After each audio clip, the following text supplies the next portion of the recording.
the news of the day, Nebraska Athletic Director Trev Alberts is heading to Texas A&M, and really there's no better media group in the country to cover than Lee Enterprises with the papers we have here. I'm Travis Brown with the Bryan College Station Eagle, then Bryan College Station Texas, covering Texas A&M, and I'm here with Amy Just in Lincoln and Evan Bland in Omaha, all sister papers in the Lee Enterprises network. First off, how are y'all doing?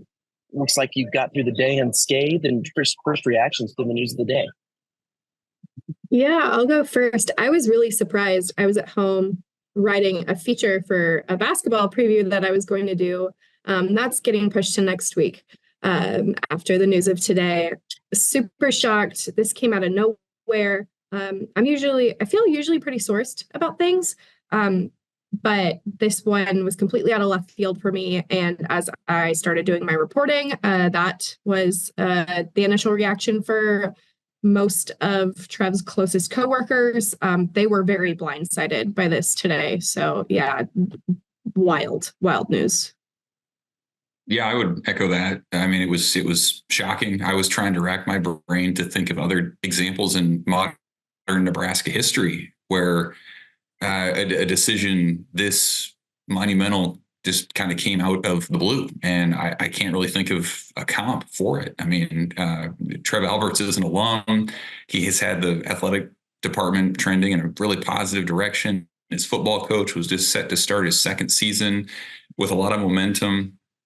And now he's going to a place where he didn't really have the same institutional knowledge and history that he had at Nebraska. So definitely a shocker and something I don't think anybody around here saw coming. Yeah, as you can see, I'm here in the Denver airport. I was on vacation the last couple of days. My wife got an award, and I checked with some of my sources before I left for Seattle, and everyone kind of said no real movement. So this is something that happened quickly, and I don't think this is the direction of anything that I had kind of been hearing. Everything that A&M seemingly had been looking into was more towards the southeast quadrant of the country. So a little bit of shock to everyone involved. So for A&M fans who might not know much about Trev Alberts, what's kind of been y'all's take on him, what he's done for Nebraska, and some of maybe the high points or low points of his time there in Lincoln? Yeah, for me, he's really ambitious. Like, he is not afraid to tackle the unimaginable. Two examples of that within recent months are the Volleyball Day in Nebraska event, which was a world record setting event, having a volleyball match in Memorial Stadium. Incredible, crazy. No one thought that it would be like it was. It was incredible. Both I'm still speechless when I think about it, just of how wild that was to pull off something like that. And then the massive Memorial Stadium renovation project that they are in the early stages of fundraising for. He was so proud of that project. It's like $450 million renovation is the projected price tag for that. Completely redoing the entire stadium with thinking about what the future holds for football fans, making modernization, kind of doing what LSU has started to do with Tiger Stadium, with creating some of those like almost like sports bar-y type areas, but not quite with the bar aspect, because you can't have alcohol in Memorial Stadium yet. I believe it will happen one day. But yeah, he thinks big picture. He's not afraid of the future. He talks about that a lot with NIL and all of the things, conference realignment, all of those things. And he's very open about that. So Texas A&M fans will get used to hearing his big picture mindset. Yeah, and what's stood out to you? Yeah, I agree totally with what Amy's saying. I mean, he's forward thinking, and he's forward thinking in a creative way. I think he understands the way that college athletics has worked in the past is not how it's going to work in the future. So he's cognizant of everything from television contracts to conference realignment, NIL, the transfer portal. And you'll find Travis and Amy and I have found, I mean, he's very researched and knowledgeable and articulate about all of it. So he's thought it out. He's a strategic thinker. He's, as Amy said, creative with the volleyball day situation. He helped Nebraska sign a long-term multimedia rights contract. And he's involved in all the sports. I mean, he certainly with football and his hiring of Matt Rule, but he made the decision to retain Fred Hoiberg as the men's basketball coach. That was a controversial decision at the time, and they're headed toward the NCAA tournament this year. And a lot of the other sports he pays just as much attention to. He's known for attending everything from soccer matches to rifle competitions to gymnastics events. So he's really plugged in, and he would tell you too that he doesn't have hobbies. He's not a guy who golfs. He's a grinder. Like, he's going to be in this thing 24/7. He's plugged in. And I think he as well as anybody has a sense of just kind of how different college athletics is going to be moving forward. Yeah, both of y'all made a good point. So much about the next year and a half in college athletics is, what is the model going to be? Is there going to be revenue sharing? What does that look like with NIL collective? There's a lot of forward thinking and a lot of big decisions that have to be made. And I think that's 100% why Ohio State handpicked Ross Bjork to be the Gene Smith's successor up there in Columbus, because he did everything to position himself to be on all the committees, all the professional organizations, for his name to be out there, so that when you want to talk about revenue sharing, the business model, NIL, lobbying Congress, whether that or lobbying at the state level, Ross Bjork made sure to make himself on the forefront of that. And I think A&M needed somebody that kind of followed in those footsteps, because they do have one of the largest athletic budgets in the country, and you need to have somebody to be able to manage that well, to be able to move forward and be one of the big players moving forward. So from an A&M perspective, I think that's the biggest thing that you want to hear when you're bringing in a new athletic director, someone who is forward thinking, who has forward thinking not only in revenue sharing, new streams of revenue to look at where budget's going to go and how are you going to budget when you potentially have to pay players, but also things like volleyball day and forward thinking in some of the other sports, because you might have to get creative with how some of these other sports look in the future model if there is revenue sharing and going forward like that. So let's look ahead to Nebraska. What do you see moving forward for them? Where do they need to go? Because they did lose an alumni here also in Trev Alberts, someone who played for Nebraska. What do you see is next, and what does Nebraska need in that position moving forward? Well, Nebraska needs a university president first. They don't have one. They haven't had one for a while. That search is still ongoing. So if I were the Board of Regents, that is what I would focus on first.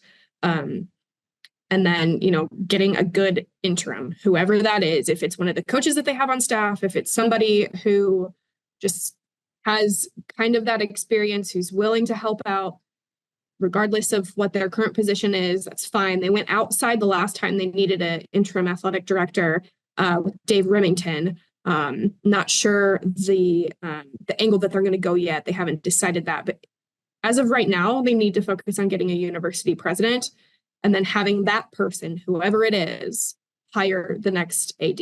But with it's a mess right now because they didn't expect this. And now a bad situation has been made worse. Yeah, Evan, what do you see? What do you see that they need to go to next when it comes from the AD position? I mean, they need someone who has the qualities that Trev Alberts has. They need someone who's articulate. They need someone who's well-versed and caught up into the fluid landscape of college athletics. They've gone the former player route before. I mean, Alberts certainly was that, although I think his skill set certainly went well beyond just the fact that he was a Butkus Award winner at Nebraska in the 90s. So there aren't a lot of obvious internal candidates, in my opinion. I think it is a situation where they will have to hire from without. But Amy makes a good point that there's still no president in the university system. The chancellor is still just only a few months into his job. So there's been a lot of turnover. And I think his departure does raise questions, certainly among the fan base, about the leadership above him and the fact that there has been so much turnover in the last 2+ decades, and where that comes from. So you could throw out some different names. One that's kind of interesting, I don't know if there'd be any movement on it, is Mack Rhoades at Baylor, who hired Matt Rule back in 2016. The Bears and their athletic department, they've won championships in men's and women's basketball under his watch. So that's somebody, but it is wide open at this point. There's a lot of in-house work that Nebraska needs to hammer out before it can really, I think, take a look at that. Can I ask you something though, Travis, too? Fans locally have thought the perception of Alberts going to A&M from Nebraska is a lateral move, generally speaking. Do people in A&M see it that way, or would they see Alberts making that move to A&M a jump in some fashion, whether that's to the SEC, financially, or something else? I mean, I think if you ask A&M fans, of course, they're going to say, oh, it's you're at the top of the game now. But you look at Ross Bjork, he left A&M to go to Ohio State, which arguably probably is the pinnacle of that profession, with all of the programs they have, with all of the money they have, and the pedigree that they have. So A&M certainly isn't on top, and Nebraska has a pretty good history and good pedigree as well. I think that there's this narrative that A&M has all the money in the world. I don't know if they do, and I don't know if it's actually going to manifest itself that way if revenue sharing and things like that come along in the future. But I think that Greg Sankey has positioned the SEC to kind of be in the driver's seat, as long with the Big Ten, with how this is moving forward. And if you're staying in one of those two conferences, you're on the right foot. So, yeah, that's an interesting question. I don't know all of Nebraska's numbers, but I do know that there is some money to play around with at A&M. And there's a lot of new coaching hires that have been made that it's going to be a lot of waiting to see if the trajectory is pointing upward, not necessarily having to come in to fix any kind of mess, make any new hires, anything like that. So it'll be left to see. But I think they're two comparable programs with what their history has been and with where they've been recently in a lot of sports across the cross section. Well, hey, I literally have my flights lining up to go get on the plane right now, so we need to go ahead and cut this short. But before we do, I'm Travis Brown with the Bryan College Station Eagle. You can find my work at theeagle.com and find me on Twitter at Travis_L_Brown. Amy Just with the Lincoln Star Journal. Where can A&M fans or Nebraska fans find your work? Yeah, so I'm on Twitter or X or whatever we're calling it these days at Amy_Just. I spell my name a little weird, so that's Amy AMIE_JUST, and at journalstar.com and huskerextra.com. And Evan Bland over there at the Omaha World Herald, where can they find your stuff? Yeah, at Evan Bland OWH on Twitter, and omaha.com and huskerextra.com as well. The good thing about this corporation we have is that we're going to do a lot of content sharing, so you'll be able to read some of their stuff and you'll be able to read some of my stuff as we share content around the papers. And I'm sure this is a story we'll be following for a while. Hey, if Matt Rhoades comes up from Baylor, we can just add the Waco Tribune in here too, another lead paper as well. We can just make it a party. So be sure to follow these guys. It's a bunch of APS's award winners in this group, and be sure to check all of our websites for continuing coverage of the AD search at Nebraska and the new AD hire at Texas A&M.